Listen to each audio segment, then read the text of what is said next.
तर मित्रांनो, ॲग्रिस्टॅक या योजनेत शेतकऱ्याची नोंदणी करता वेळेस जर आपल्याला अशा प्रकारचा जर एरर आला, one of the primary occupation needs to be selected, अशा प्रकारचा जर एरर जर येत असेल, जर आपण इथे सेव्ह करण्याचा प्रयत्न करीत असाल तर आपला अर्ज यामध्ये सेव्ह हा होत नाही. तर यासाठी काय करायचे आहे मित्रांनो, आपल्याला हा अर्ज इथे कॅन्सल करायचा आहे. कॅन्सल केल्याच्यानंतर आपल्याला परत त्या शेतकऱ्याची डिटेल येथे भरून घ्यायचं आहे. जसे की आधार नंबर टाकायचा आहे, त्यानंतर OTP जाईल, तो OTP टाकून व्हेरीफाय OTPवर क्लिक करायचे आहे.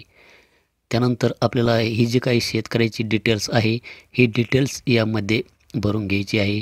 जसे की नाव, त्याचप्रमाणे पत्ता, त्याचप्रमाणे लँड होल्डर नेम, ऑनर आहे की टेनंट आहे.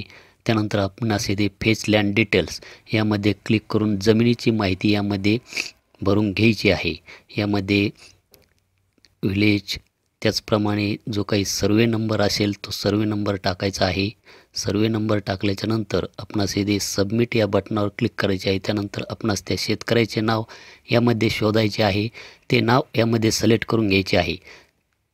त्यानंतर मित्रांनो, आपल्याला इथे हा जो काही चौकोन दिसत आहे याच्यावर क्लिक करायचे आहे. त्यानंतर आपणास येथे खाली सबमिट या बटनावर क्लिक करायचे आहे. सबमिट या बटनावर क्लिक केल्याच्यानंतर आपणास व्हेरीफाय ऑल लँड याच्यावर क्लिक करायचे आहे. त्यानंतर आपणास येथे हे जे काही आहे ऑप्शन डिपार्टमेंट अप्रूव्हल, तर येथे रिव्हेन्यू याच्यावर क्लिक करायचे आहे. आणि त्यानंतर आपणास येथे जे काही फार्मर कन्सेंट आहे तर याच्यावर क्लिक करायचे नाही. त्याचप्रमाणे हे जे काही डिक्लेरेशन बाय CSC ऑपरेटर, त्याचप्रमाणे डिक्लेरेशन बाय CSC फार्मर याच्यावर सुद्धा क्लिक करायचे नाही आणि सेव्ह ॲज ड्राफ्ट याच्यावर क्लिक करायचे आहे. त्यानंतर अशा प्रकारे आपणास येथे सक्सेस अशा प्रकारे माहिती दाखवली जाईल जर आपला अर्ज हा ड्राफ्टमध्ये सेव्ह झालेला आहे. त्यानंतर आपणास परत त्या शेतकऱ्याचा आधार नंबर येथे टाकायचा आहे. आधार नंबर टाकल्याच्यानंतर आपणास येथे फार्मर रजिस्ट्रेशन स्टेटसमध्ये येथे आपण कंटिन्यू एडिटिंग याच्यावर आपणास क्लिक करायचे आहे. त्यानंतर आपण जी काही डिटेल्स भरलेली आहे ती ऑटोमॅटिक येथे येऊन जाईल. त्यानंतर आपणास सर्वात खाली यायचे आहे. त्यानंतर आपणास येथे फार्मर जे काही कन्सेंट आहे याच्यावर क्लिक करायचे आहे.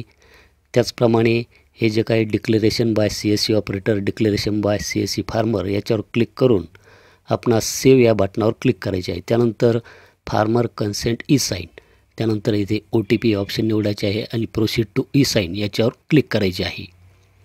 त्यानंतर आपल्याला हस्ताक्षरकडे रिडायरेक्ट केले जाईल. त्यानंतर आपणास शेतकऱ्याचा आधार नंबर हा टाकायचा आहे. आधार नंबर टाकल्याच्यानंतर गेट OTP याच्यावर क्लिक करायचे आहे. त्यानंतर त्या मोबाईलवर OTP जाईल, तो OTP टाकायचा आपणास इथे आहे आणि खाली सबमिट या बटनावर आपणास क्लिक करून घ्यायचे आहे.